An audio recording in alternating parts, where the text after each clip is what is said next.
परीक्षा के संदर्भ में तो कोई अपडेट तो आपको बताना होगा, क्योंकि लगभग अगर 2 साल बीतने वाले हैं। इस सितंबर में इस विज्ञापन के आए हुए 2 साल बीत जाएंगे। अभ्यर्थियों से गुजारिश कर रहे थे कि भाई आखिर क्या, तो हम लोगों ने 15 दिन का उनको कहा कि 15 दिन के अंदर आप परीक्षा के संदर्भ में कोई नया अपडेट तैयार कर लीजिए। लेकिन अभी तक मुझे लगता है कि 12 तारीख तक 27 जून को सौंपे गए ज्ञापन के बाद 15 दिन जो है वो 12 जुलाई डेडलाइन समाप्त हो जाती है।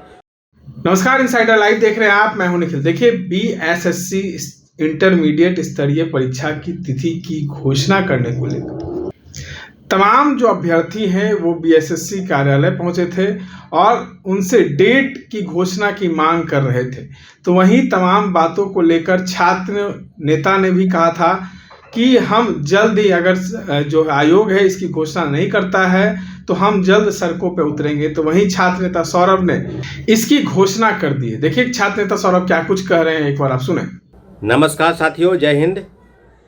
2-3 महत्वपूर्ण मुद्दे हैं जिसको लेकर जो ज्ञापन सौंपा गया था उसकी पूरी जानकारी आपको दे दें कि बीएसएससी इंटरमीडिएट स्तरीय जो परीक्षा है, जो विज्ञापन संख्या 02/23 और जिसमें 12,199 के जो पद हैं उसकी बहाली को लेकर अभी तक आयोग और सरकार की तरफ से कोई भी ठोस कदम नहीं उठाया गया है, जिससे ये पता लग सके कि परीक्षा जो है वो आयोजित होने वाली है।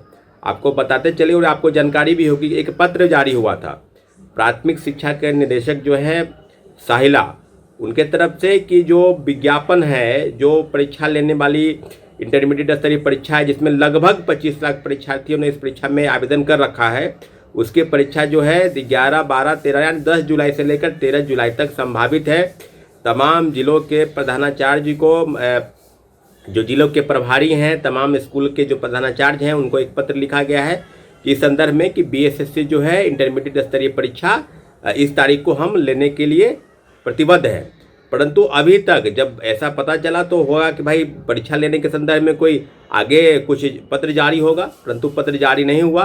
तो हम लोगों ने प्रयास किया कि 27 तारीख को, 27 जून को हम लोग बीएसएससी ऑफिस गए थे, पूरी जानकारी आपको है। और उसके बाद हम लोगों ने ज्ञापन सौंपा था। बीएसएससी के जो उप सचिव हैं, डिप्टी सेक्रेटरी सुनील कुमार जी, वो बाहर आए थे और उन्होंने उनको ज्ञापन सौंपते समय हमने कहा कि भाई परीक्षा कब होगी। परीक्षा के संदर्भ में तो कोई अपडेट तो आपको बताना होगा, क्योंकि लगभग अगर 2 साल बीतने वाले हैं। इस सितंबर में इस विज्ञापन के आए हुए 2 साल बीत जाएंगे। सुनील कुमार जी ने कहा कि हम लोगों ने बैठक की है, एक और बैठक करने जा रहे हैं, लेकिन पैसा हम लोग के पास नहीं है। तो पैसा किसके पास है भाई? सरकार के पास है, आयोग के पास है, उससे अभ्यर्थी को क्या लेना देना है? अभ्यर्थी ने जो आवेदन कर रखा है उनको तो परीक्षा लेने से मतलब है, वो तो चाहते हैं कि परीक्षा आयोजित हो। तो अभ्यर्थियों से गुजारिश कर रहे थे कि भाई आखिर क्या, तो हम लोगों ने 15 दिन का उनको कहा कि 15 दिन के अंदर आप परीक्षा के संदर्भ में कोई नया अपडेट तैयार कर लीजिए। लेकिन अभी तक मुझे लगता है कि 12 तारीख तक 27 जून को सौंपे गए ज्ञापन के बाद 15 दिन जो है वो 12 जुलाई डेडलाइन समाप्त हो जाती है।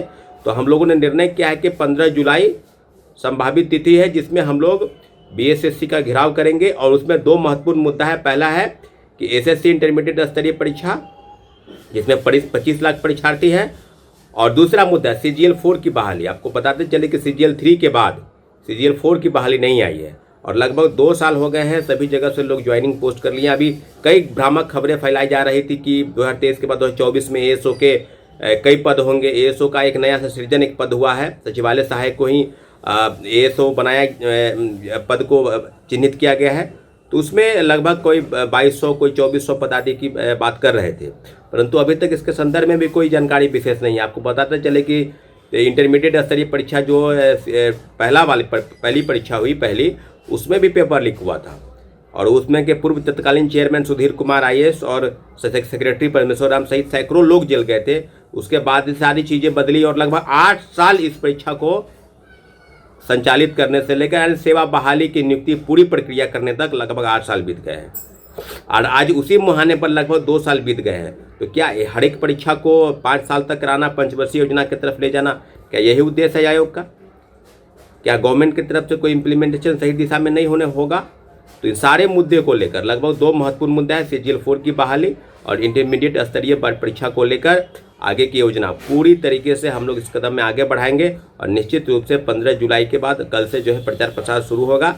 सभी कोचिंग संस्थान चाहे छोटे हों बड़े हों सभी लोगों से पास जाया जाएगा, सभी लाइब्रेरी को से लोगों से सहयोग किया जाएगा। और जितने भी अभ्यर्थी हैं ये समझ रहे हैं कि बीएसएससी इंटरमीडिएट स्तर की परीक्षा को होना अति आवश्यक है, उनके लिए 15 जुलाई को हम लोग बताएंगे कि बीएसएससी का कैसे घेराव करना है, कैसे चलना है, कहाँ से चलना है। पूरी तरीके से लड़ाई जो है लोकतांत्रिक तरीके और शांतिपूर्वक होगी। साथियों ये बहुत बहुत धन्यवाद। सभी लोगों को बढ़ चढ़ कर इस आंदोलन में हिस्सा लेना है।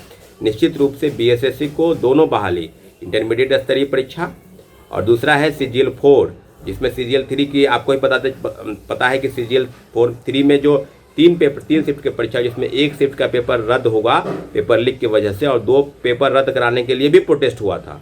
इसके लिए भी लाठियाचार्ज हुई थी, आपको पता है सैकड़ों लोग को गिरफ्तारी हुई, बाद में जेल जाना पड़ा, FIR फर्जी FIR हुए, उसके बाद फिर पुनः प्रोटेस्ट शुरू हुआ, उसके बाद हाईकोर्ट में याचिका दायर हुआ। तो सारी चीज़ें CGL 3 तक समाप्त हो गई, परंतु अभी तक CGL 4 के संदर्भ में कोई भी विशेष अपडेट नहीं है। तो इन दोनों महत्वपूर्ण मुद्दे को लेकर बीएसएससी का घेराव होगा। 15 जुलाई इसका डेडलाइन है साथियों। धन्यवाद, जय हिंद। तो आपने सुना, देखिए किस तरीके से 15 जुलाई का जो डेट है वो तय किया गया है। तमाम चीज़ों को लेकर छात्र कह रहे हैं कि अब हम सड़कों पर उतरेंगे और आंदोलन करेंगे। इस तरह के तमाम अपडेट्स के लिए बने रहें इनसाइडर लाइव के साथ। धन्यवाद।